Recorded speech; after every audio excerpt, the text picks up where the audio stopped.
Hola, ¿qué tal mis amigos? ¿Cómo están? Les manda un saludo su amigo Alberto Ortega desde Tijuana, Baja California, desde un lugar emblemático de esta ciudad, muy conocido por tres razones que les voy a explicar en este momento.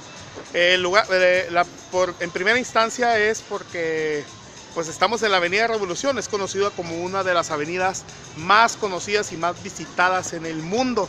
Es muy curioso, dato número 2. Si tú le preguntas a cualquier norteamericano, por eso es emblemático también, si conoce México, el 100% que haya conocido México te dice que sí, y el 100% te dice que ha venido a Tijuana, y específicamente a este lugar, a la Avenida Revolución.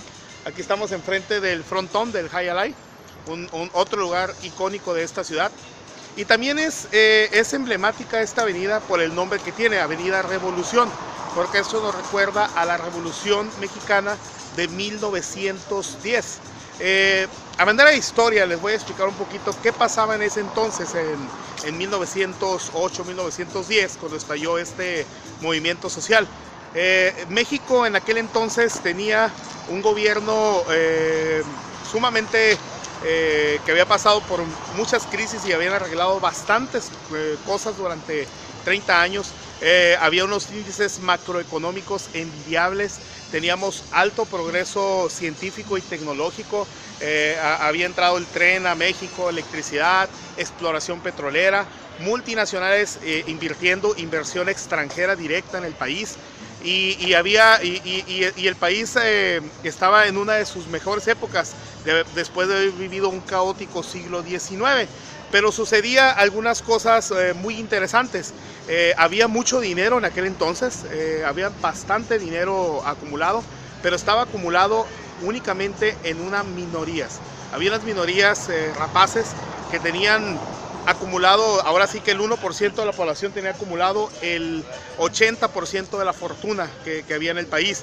Había sueldos de miseria y simplemente a los trabajadores del campo, del petróleo, de las minas, se les vendía como mano de obra barata.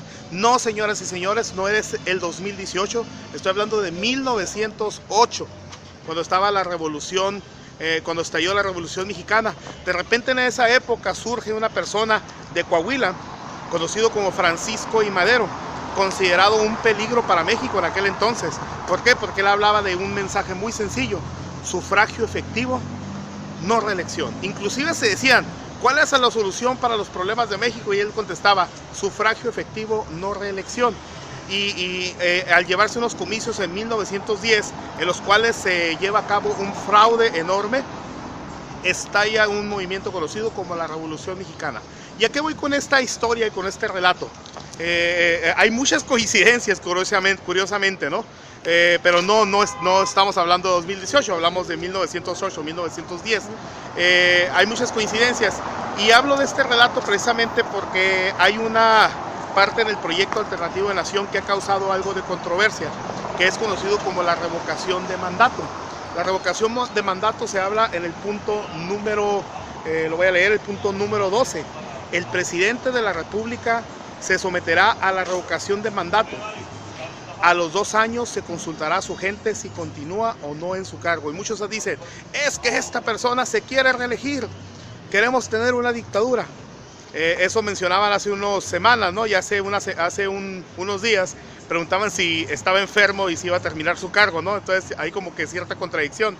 Pero no, habla simplemente de que cada 2 años, ahora se maneja inclusive cada 3 años, se someta popularmente a si el presidente debe o no debe continuar en su cargo. ¿Te imaginas la cantidad de dinero en corrupción que nos hubiéramos ahorrado con Peña Nieto? ¿Te imaginas la cantidad de muertos que nos hubiéramos ahorrado con Felipe Calderón? Ahora, es muy importante que alguien ponga a juicio de los mexicanos si continúa o no continúa. Y dirán, ¿esto existe actualmente? Claro que sí, existe en la Constitución de la Ciudad de México, en la cual hay revocación de mandato. Si hay una inconformidad y el 10% de la población junta el apoyo para que se lleve a cabo la revocación de mandato, se somete a consulta, y si el 60% dice que hay revocación de mandato, se acaba la gobernatura de la Ciudad de México. Entonces es algo que ya existe en nuestras leyes y es algo que se propone, ¿para qué? para poner mayor rigor y para poner mayor disciplina en el ejercicio del gobierno. Eso es lo que sucede en muchas democracias y no se trata de una reelección, se trata de una calificación. Esto es punto número 10 del Proyecto Alternativo de Nación. Se despide desde Tijuana, el lugar más feliz de la tierra, su amigo Alberto Ortega. Muchas gracias.